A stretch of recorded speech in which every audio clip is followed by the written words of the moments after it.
Hello friends, എല്ലാവർക്കും നമസ്കാരം. നമ്മുടെ ഇഷ്ടപരമ്പരയുടെ ഇന്നത്തെ പുതുപുത്തൻ വിശേഷങ്ങളിലേക്ക് ഏവർക്കും സ്വാഗതം. എല്ലാവർക്കും നല്ലൊരു ദിവസമാകട്ടെ എന്ന് ആശംസിച്ചുകൊണ്ട് തന്നെ നമുക്ക് വിശേഷങ്ങളിലേക്ക് കടക്കാട്ടോ. അങ്ങനെ നമ്മുടെ യമുനയെ അന്വേഷിച്ച് കാവേരിയും ഗംഗയും അതുപോലെ തന്നെ നമ്മുടെ വിനീതും കൂടി ഇങ്ങനെ നടക്കുകയാണ്. വിനീതേട്ടാ, ഇങ്ങനെ നമ്മൾ നടന്നിട്ട് വല്ല കാര്യമുണ്ടോ?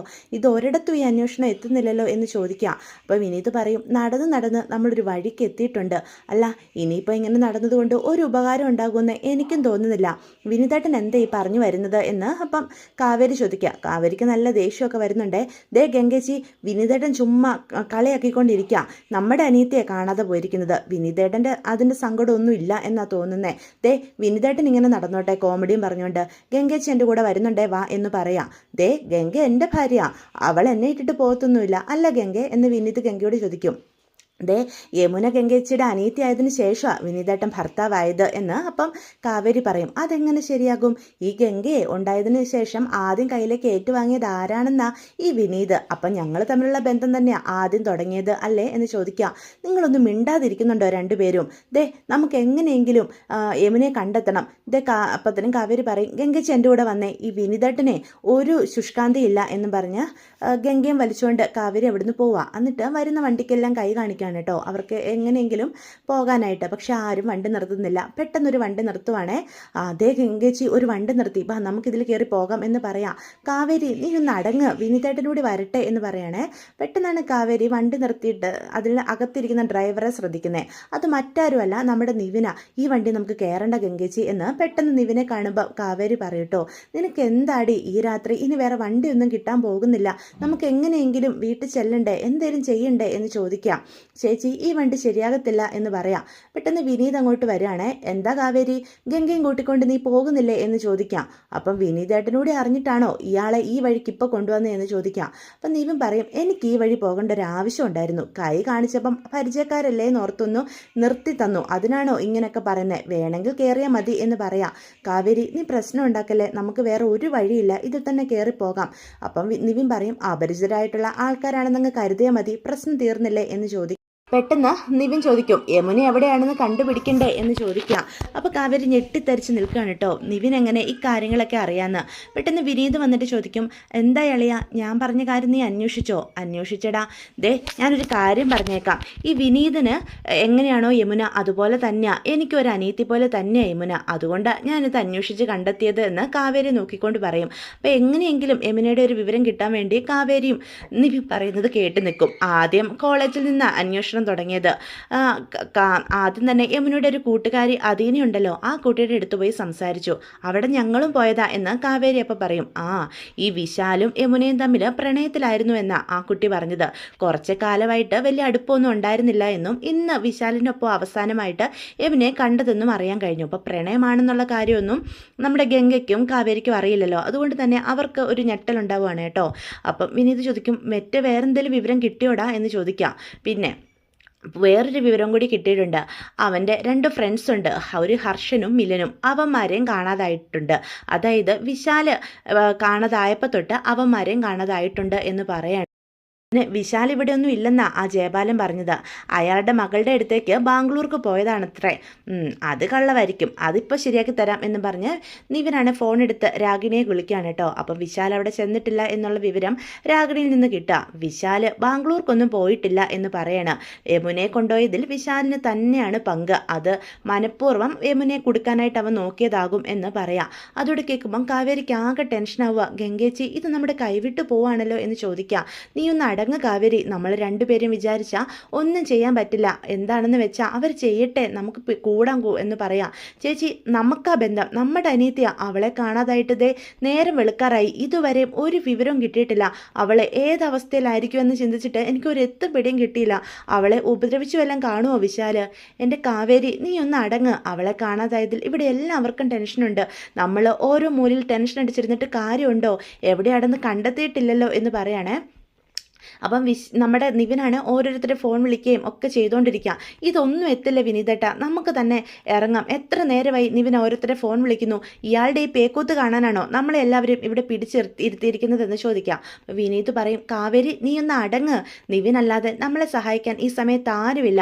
പോലീസ് സ്റ്റേഷനിൽ പോയി ഒരു പരാതി കൊടുത്താൽ പോലും അത് ജയപാലൻ ഒതുക്കി തീർക്കും, അറിയാലോ നിനക്ക് എന്ന് ചോദിക്കാം. പെട്ടെന്ന് നിവിൻ അങ്ങോട്ട് വരിക. ഒരു വിവരം കിട്ടിയിട്ടുണ്ട്. എന്താ എന്താ കാര്യം എന്ന് അപ്പോൾ കാവേരി നിവിൻ്റെ അടുത്ത് നിന്ന് ചോദിക്കാം. അതായത് ഈ പുഷ്പവാടിയിൽ നമ്മുടെ യമുനയില്ല എന്ന് പറയാം. പുഷ്പവാടിയിൽ ഇല്ലെന്നോ? അതെ, ചുരത്തിൻ്റെ അവിടെയായിട്ട് എൻ്റെ ഒരു പരിചയക്കാരൻ്റെ കടയുണ്ട്. അയാൾക്കവിടെ CCTV വെച്ചിട്ടുണ്ട്. അതിൽ വിശാലിനൊപ്പം ഒരു പെൺകുട്ടി പോകുന്നതായിട്ട് പതിഞ്ഞിട്ടുണ്ട്. പക്ഷേ യമുനയാണെന്ന് ഉറപ്പിച്ച് പറയാൻ പറ്റില്ല. ചിത്രം അത്ര വ്യക്തമല്ല എന്ന് പറയാം. വിശാലിൻ്റെ ഒപ്പം ഒരു പെൺകുട്ടി ഉണ്ടെങ്കിൽ അത് ഉറപ്പായിട്ടും യമുന തന്നെയായിരിക്കും എന്ന് കാവേരി പറയാം. അപ്പം ഗംഗയും വന്ന് പറയും, അതെ, വിശാലായിരിക്കും അവളെ കടത്തിക്കൊണ്ട് പോയിരിക്കുന്നത്. പുഷ്പവാടിയിൽ ഇല്ലാത്ത സ്ഥിതിക്ക് അവളെ കൊണ്ട് എവിടെയായിരിക്കും പോയിട്ടുണ്ടാവുക എന്ന് ഗംഗ പറയാൻ കേട്ടോ. അപ്പോൾ കാവേരി പറയും, ചേച്ചി ഇതാകെ പ്രശ്നമാകുവാണല്ലോ, നമ്മുടെ യമുന അവൾ സേഫ് ആയിരിക്കുമോ എന്ന് ചോദിക്കുക. നീ ഒന്ന് സമാധാനപ്പെട്ട് കാവേരി എന്ന് ഗംഗ അപ്പോൾ പറയൂ കേട്ടോ. പെട്ടെന്ന് നിവിൻ പറയും, ഈ ജയപാലങ്കളിന് ഒരു ഫാം ഹൗസ് ഉണ്ട്, അതിവിടെയല്ല, അങ്ങ് മാർത്താണ്ഡത്ത്. ഇടയ്ക്ക് അവിടെ ചെന്ന് ഒരു സെലിബ്രേഷൻ അവൻ നടത്താറുള്ളതാ. ജയപാലനും അതറിയാം. പക്ഷേ അയാളത് കണ്ണടിച്ച് വിട്ടേക്കുന്ന കേസാ എന്ന് പറയാം. യമുനയായിട്ട് അവനും കൂട്ടുകാരും കൂടി അവിടേക്കായിരിക്കും പോയിട്ടുണ്ടാകാം. എന്നാൽ നമുക്ക് ഇപ്പം തന്നെ പോകാം എന്ന് കാവേരി പറയാം. സമയം നമ്മുടെ യമുനയുടെ അവസ്ഥ വളരെ പരിതാപകരമാണ്. യമുനയെ ഒരു റൂമിൽ പൂട്ടിയിട്ട് വിശാൽ ഉപദ്രവിക്കുകയൊക്കെ ചെയ്യുന്നുണ്ട്. എന്നെ ഒന്നും ചെയ്യരുത് വിശാൽ പ്ലീസ് എന്നും പറഞ്ഞ് യമുന കരയുവേ. അല്ലെങ്കിലും നിന്നെ ഞാൻ ഒന്നും ചെയ്യാൻ പോകുന്നില്ലടി. എൻ്റെ പെണ്ണായിട്ട് കണ്ണുകൊണ്ട് നിന്നെ ഞാൻ തൊടത്തില്ല. അതിനുള്ള അർഹത നിനക്കില്ല. പക്ഷേ ഒരു നശിച്ചു പോയവളായ ഇനി പുഷ്പവാടിയിലുള്ള എല്ലാവരും നിന്നെ കാണുള്ളൂ. അതിനുള്ളത് എന്താണെന്ന് വെച്ചാൽ ഞാൻ വൃത്തിക്ക് ചെയ്യുന്നുണ്ട്. നിന്റെ ജീവിതം തോലയൂടി. എൻ്റെ അച്ഛനെ വേദനിപ്പിക്കാൻ ശ്രമിച്ച നിന്റെ വീട്ടുകാർ തല താഴ്ത്തി തലയിൽ മുണ്ടിട്ട് നടക്കുന്ന അവസ്ഥ നിന്നെ ഞാൻ കാണിച്ചു തരും. അത് കണ്ട് വേദനിച്ച് നീ സ്വയം ഇല്ലാതാകണം. അതാടി ഞാൻ ആഗ്രഹിക്കുന്നത്. എൻ്റെ അച്ഛനെ വേദനിപ്പിച്ചവർക്കുള്ള ഞാൻ നൽകുന്ന ശിക്ഷ. എനിക്ക് എൻ്റെ അച്ഛൻ ദൈവവാ. ആ മനുഷ്യനെ ആര് വേദനിപ്പിച്ചാലും അവർക്ക് ഞാൻ അതിനിരട്ടി കൊടുത്തിരിക്കും. അത് ഈ വിശാല് സ്വയം പ്രതിജ്ഞ ചെയ്തിട്ടുള്ള ഒരു കാര്യമാണ് എന്ന് പറയാം. വിശാൽ പ്ലീസ്, ഞാൻ നിന്നോട് എന്ത് തെറ്റാ ചെയ്തത്? നീ ഒരു തെറ്റും ചെയ്തില്ല. അത് തന്നെയാടി നീ ചെയ്ത തെറ്റ് എന്ന് പറയാം. നീ ആ അരവിന്ദനങ്ങളുടെ മകളായിട്ട് ജനിച്ചില്ലേ, അതേ തെറ്റ്. എൻ്റെ അച്ഛൻ്റെ പാതയിൽ നിന്റെ ചേച്ചിമാർ പ്രശ്നത്തിന് വന്നില്ലേ, അത് അതിലും വലിയ തെറ്റ്. എൻ്റെ അച്ഛൻ എന്തും തട്ടിയെടുത്ത് നേടിയിട്ടുണ്ടെങ്കിൽ അത് സംരക്ഷിക്കേണ്ടത് ഒരു മകൻ എന്ന നിലയിൽ എൻ്റെ ഉത്തരവാദിത്വമാടി. എൻ്റെ അച്ഛൻ നിങ്ങളെ ദ്രോഹിക്കുന്നുണ്ടല്ലോ, അപ്പം എൻ്റെ അച്ഛൻ്റെ സന്തോഷം വരാൻ അതിനിരട്ടി നിന്നെയൊക്കെ ഞാൻ നാണം കെടുത്തുവടി എന്ന് പറയാം.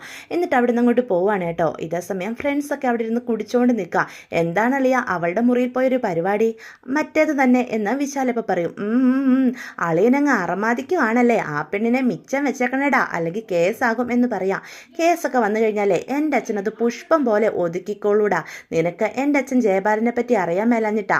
മക്കളെ എന്ത് കാര്യത്തിനും സപ്പോർട്ട് ചെയ്യുന്ന ഒരു തന്തയാ എനിക്കുള്ളത്. എൻ്റെ അച്ഛൻ എന്നെ പൊന്നുപോലെ സംരക്ഷിക്കും.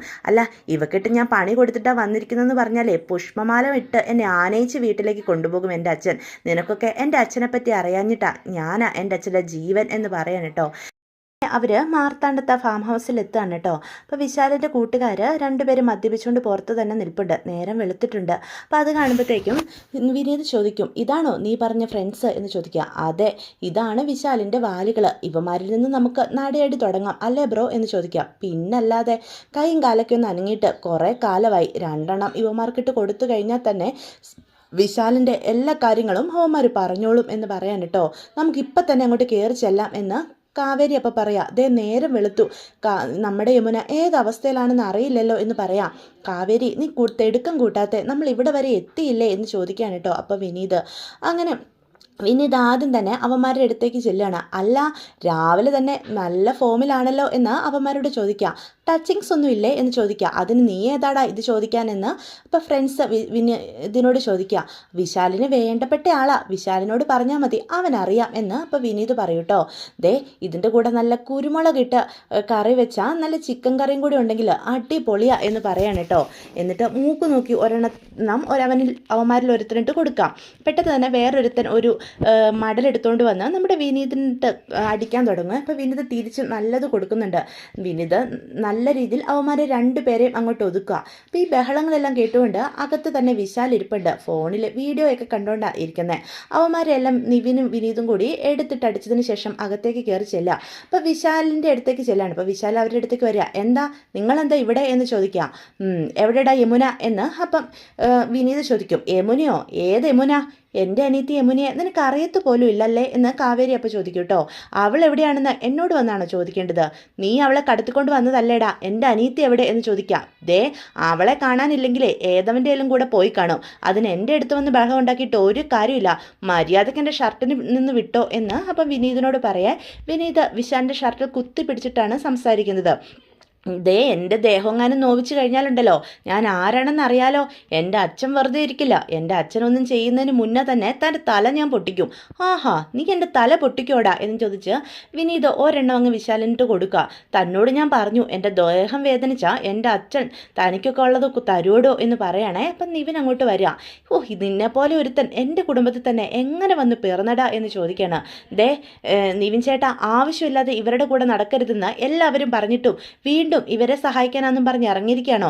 അവൾ എവിടെയാണെന്ന് എനിക്കറിയില്ല. ഏതവൻ്റെയും കൂടെ പോയി കാണും. അല്ല കുടുംബ മഹിമ അത്രത്തോളം ഉണ്ടല്ലോ എന്ന് പറയാം. അപ്പോൾ കാവേരിക്ക് ദേഷ്യം വരികയാണ്. കാവേരി വിശാലിൻ്റെ കവള് നോക്കി ഒരു 5-6 അടി കൊടുക്കുക. മര്യാദയ്ക്ക് പറഞ്ഞു യമുന എവിടെയാണെന്നാണ് നിന്നോട് ചോദിച്ചത്. ദേ എനിക്കറിയില്ല എന്ന് ഞാൻ ഒരു തവണ പറഞ്ഞു. ഇവിടെ വന്നിങ്ങനെ ബഹളം ഉണ്ടാക്കി കഴിഞ്ഞാൽ നിങ്ങൾ 2 കാലിൽ മടങ്ങി പോകത്തില്ല എന്ന് പറയാം. ഓഹോ നീ അത്രയ്ക്ക് വളർന്നോടാ എന്ന് ചോദിച്ചാൽ കാവേരി വീണ്ടും തല്ലാണ്.